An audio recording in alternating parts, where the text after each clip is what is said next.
As the pilot of land-based aircraft, you may have wondered what it would be like to perform takeoffs and landings from one of the many lakes and rivers that you pass by on most every flight. With a seaplane rating, these waterways can become runways, and there is no better time to find out more about this rating than right now. This is Sporty's What You Should Know About Transitioning to Seaplanes, a program that allows land-based pilots to take the plunge to get their feet wet in the world of water flying.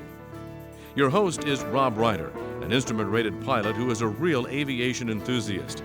Rob serves as announcer for various air shows and also hosts many other Sporty's video programs, including the What You Should Know Private Pilot series. Along the way, a number of noted seaplane instructors will demonstrate the maneuvers described as we travel to Jack Brown's Seaplane Base in Winter Haven, Florida, for a taste of the adventure that seaplanes can provide. Now, let's join Rob as he begins to explain what you should know about transitioning to seaplanes. Glassy water is perhaps the most deceptive condition that a seaplane pilot will experience.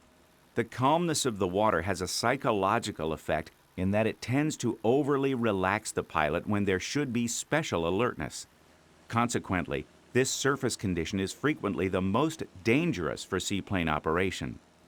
From above, the mirror-like appearance of smooth water looks most inviting and easy to land on, but as many pilots have suddenly learned, adequate depth perception may be lacking. Even experienced pilots misjudge height above the water, making timely roundouts difficult. One technique to assist in judging the height is to make the approach and landing near the shoreline so that it can be used as a reference for judging height above the water. Another method is to cross the shoreline on final approach at the lowest possible safe altitude so that a height reference is maintained to within a few feet of the water's surface. Using this technique, you must cross this last visual reference, or LVR, with your speed, altitude, and descent under control and as desired.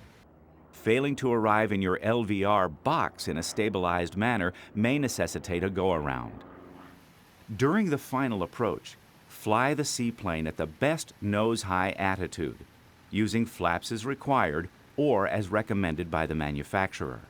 Establish a power setting and pitch attitude that will result in a rate of descent not to exceed 150 feet per minute and at an airspeed approximately 10 knots above stall speed.